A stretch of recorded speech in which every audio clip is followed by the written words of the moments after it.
Muito bom dia, irmãos e irmãs. A paz do Senhor Jesus esteja com cada um de nós.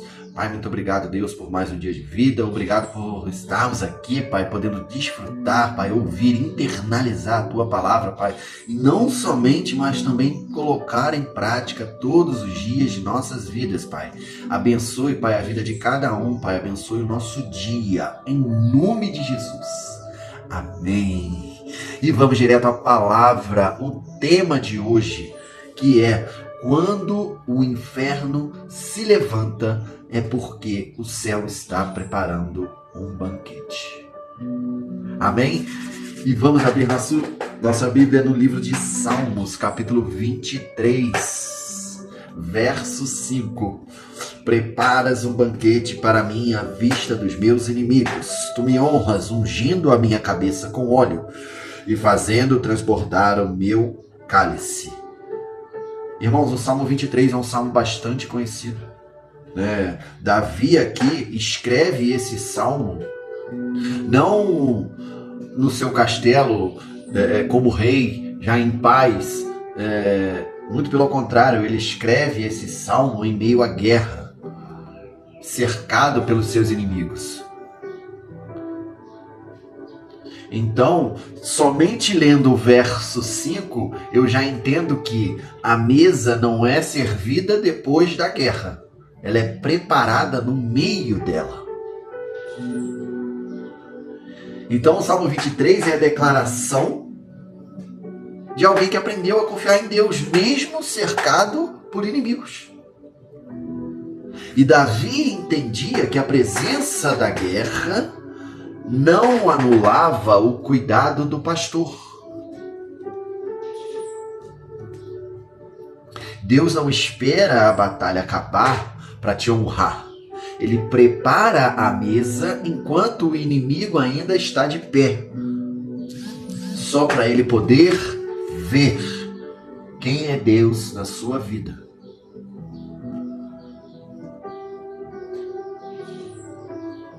Irmãos, Davi era pastor e ele cuidava de ovelhas. Por isso, o Salmo 23 é relacionado a pastor e ovelha. E exatamente esse salmo, nesse verso 5, Davi, quando via um pasto muito verdejante, ele não mandava as ovelhas irem à frente. Ele ia à frente primeiro, verificava o local. E se houvesse caverna, ele iria até a boca da caverna, que era muito comum que existissem lobos morando dentro da caverna. E se tivessem lobos, que é tipificado como o inimigo, o adversário em nossa vida hoje, que não é nada carnal, mas sim espiritual, Davi pegava pedras, colocava na boca da caverna e liberava as ovelhas para se deleitarem em pastos verdejantes. Os lobos sentiam o cheiro das ovelhas, saíam ao encontro delas, porém se debatia com as pedras na entrada da caverna. Porém, nessas pedras haviam brechas, ou seja, impedia o inimigo, o lobo, de atacar, porém não de ver. Então o inimigo assistia a ovelha se deleitando em pastos verdejantes, e assim é a nossa vida. É isso que Deus está querendo nos mostrar hoje. A batalha, a guerra não precisa terminar para nós nos deleitarmos em pastos verdejantes.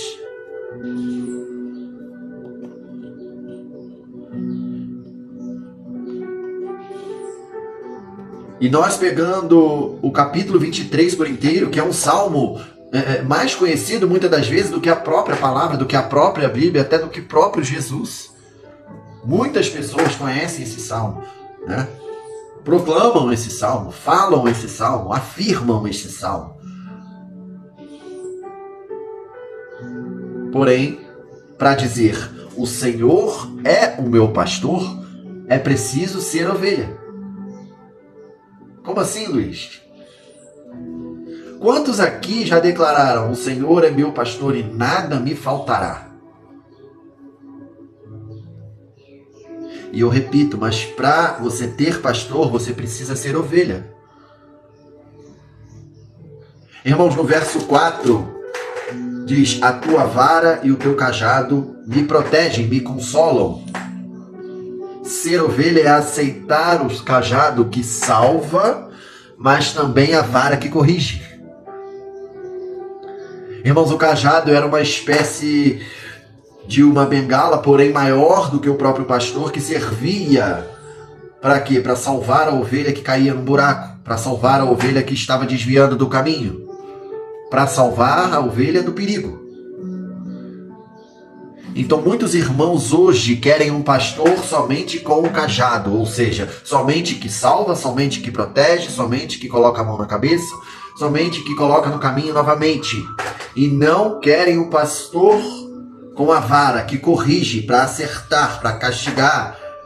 Castigar, que eu digo, não da maneira negativa, mas de uma forma de amor, conforme nós pais temos com nossos filhos.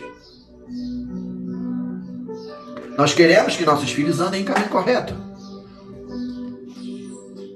Porém, algumas vezes utilizamos o cajado, outras vezes a vara. Nós precisamos confiar quando Deus conduz por caminhos que eu não entendo. Um exemplo, o povo de Moisés. Deus liberta Israel, mas no primeiro percalço, na sede, na fome, aquele deserto, o povo começa a reclamar, a murmurar, a blasfemar.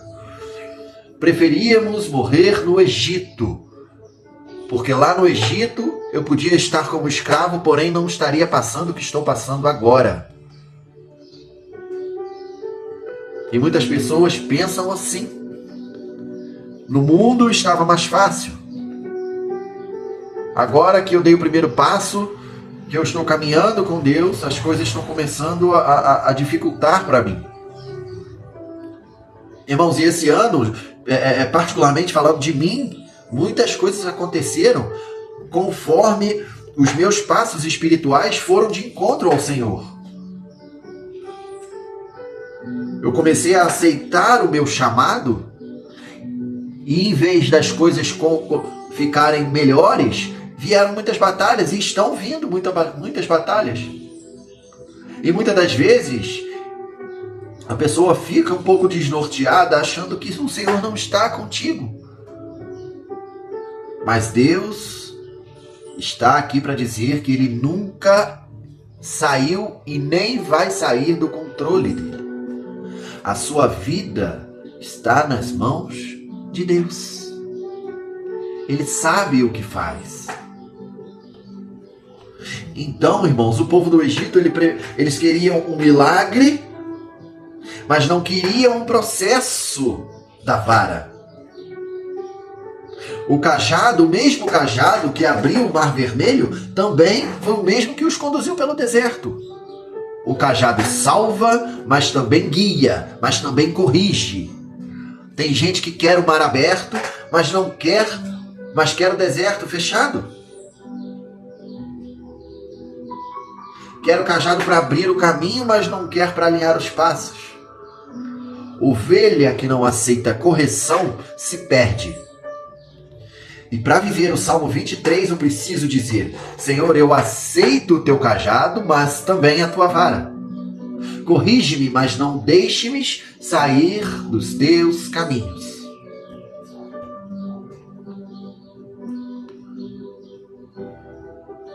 Então, irmãos, vem o processo desse caminho. A mesa no meio da guerra.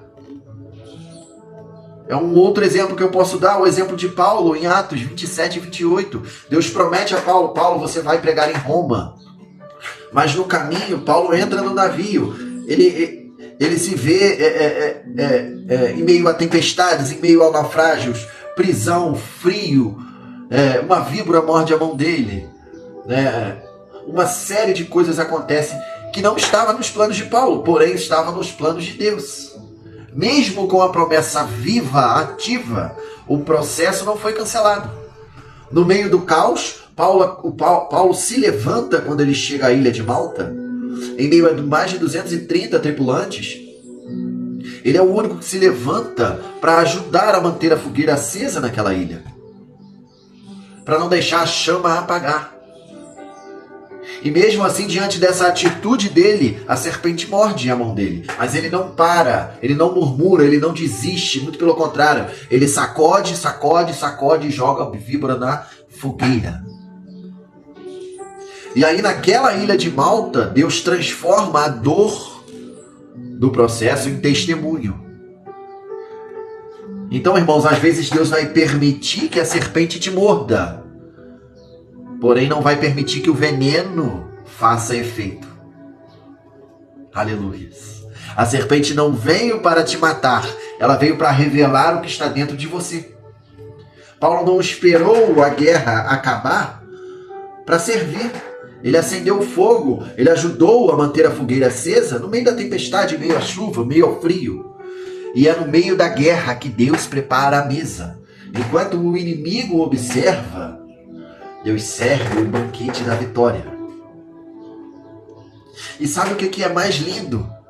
O inimigo assiste, mas não participa. Ele vê, mas não toca. Como eu disse, como Davi fazia com os lobos. E assim é na minha e na sua vida. O óleo e o cálice que transborda, unges a minha cabeça com óleo. Irmão, isso é processo de cura. O óleo era colocado na cabeça das ovelhas para curar feridas e para afastar os insetos. E assim o Espírito Santo faz conosco, cura feridas, limpa a mente, renova as forças. Quando Davi dizia, unges a minha cabeça, ele está dizendo, mesmo cansado, eu sinto o teu cuidado. O exemplo de Pedro. Ele começou como pescador impulsivo, falho, negando Jesus. Mas o pastor não desistiu da sua ovelha ferida. Jesus, em meio àquilo tudo, aquele processo de Pedro lindo, Jesus restaura o coração de Pedro. Apacenta as minhas ovelhas. E no dia de Pentecostes, em Atos 2, Pedro prega e 3.000 almas são salvas na sua primeira pregação.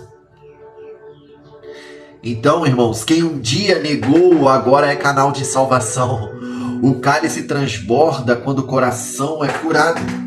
O óleo vem quando o cansaço é grande, mas é sinal de que o pastor está contigo. E a conclusão, irmãos, que eu tiro da mesa no meio da guerra. Deus não tirou os inimigos da plateia. Ele fez deles testemunhas do seu banquete. E Davi entendeu, eles estão vendo, mas não podem me tocar. O lobo pode até ver a ovelha, mas não ultrapassa as pedras que o pastor colocou na boca da caverna. Enquanto, irmãos, escutem isso, enquanto uns te julgam, Deus te justifica. Enquanto uns te ferem, Deus te unge. Enquanto uns te esquecem, Deus prepara a mesa. Enquanto uns te empurram para fora, Deus te chama para perto. Então, irmãos, talvez você esteja no meio da guerra, mas hoje o Senhor te convida à mesa. A mesa do perdão, a mesa da cura, a mesa da restauração. Então, irmãos, estão esperando o quê? Sente-se à mesa. Deixe Jesus ungir a sua cabeça. O cálice vai transbordar, não depois da guerra, mas no meio dela. Amém, irmãos? Eu espero que essa palavra tenha edificado a vida dos irmãos, tenha internalizado na alma de vocês, para que vocês tenham esse acalento, essa esperança, essa fé de que Deus está contigo todo o tempo e todos os dias da sua vida. E não se esqueçam, é no meio da guerra que Deus prepara a mesa, prepara o banquete. Amém? Deus abençoe a vida de cada um. Que tenhamos um dia abençoado.